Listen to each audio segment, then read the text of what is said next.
Hey everyone, welcome back to my garden. And I wanted to show an update today with a self-pollinating cucumber plant. If I lift up one of these leaves down here, look at that. The first cucumber that's growing in and getting nice and big for me, look at that. That's probably about 2 inches right there, like a tiny little pickle. And if I want, I could pick this pretty much now or wait until it gets a little bit bigger. Cucumbers you could pick pretty much at just about at any stage. And if I lift up these other leaves, you can see the other ones are also getting nice and big. So pretty much every single place I lift, you see a cucumber growing in. And hopefully this plant gets really big for me. And I'm not going to be doing any type of trimming with this plant as far as clipping off the side shoots that are growing in. I want this thing to fill in and put on as many cucumbers as possible.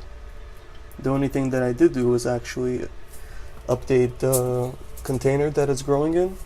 I went from a half-gallon mason jar to one of these 2-gallon totes. So if I actually lift this up, I could show you a little bit of what the root system looks like right now. Look at that. Nice, beautiful, healthy white roots. And the nutrient level is looking pretty good. Nice and clean. No signs of algae growth at all. Which is why I put this foil all around, and that acts as two things. It actually blocks the light from penetrating down, as well as bounces the light back up onto the plant and onto these leaves. So it works with two benefits. And if I actually lift and move this up right over here, this is pretty much the first sucker that's starting to come on. You could see that there's also like tiny little cucumbers forming on it. And over here also you're going to see the same thing just about. It's a little bit harder to see. And you could see that where the first cucumber is, where it's getting nice and thick, it's very spiky. But these are probably going to get nice and smooth once it gets a little bit older and bigger. So I'm gonna let this thing keep growing. And two of my dragonite cucumbers actually died, the ones that wilted away. When I refilled it, unfortunately it didn't do anything and they just died away, so unfortunately I'm gonna have to replace those.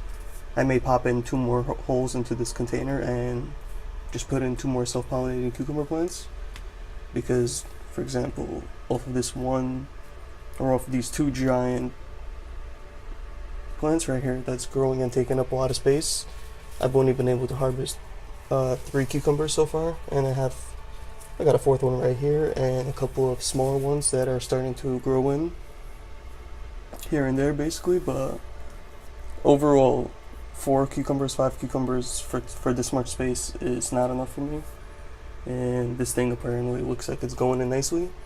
And what I'm going to do is actually I'm going to show you how to cross-pollinate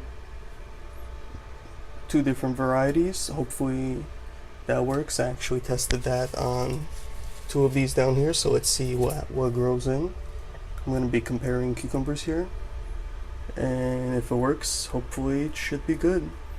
But on the self-pollinating cucumber plant, I noticed there's actually no male flowers at all, so it's only female flowers that appear to be growing in, and thankfully they're pollinating themselves, so I don't need to do anything besides come in and hopefully harvest as soon as everything's ready to be taken in. So for now, that's the episode. I'm going to be coming back soon with many more updates, and I'll show you the progress of how things are going. So hopefully you liked the episode. If you did, don't forget to hit the thumbs up and subscribe. Thanks for watching.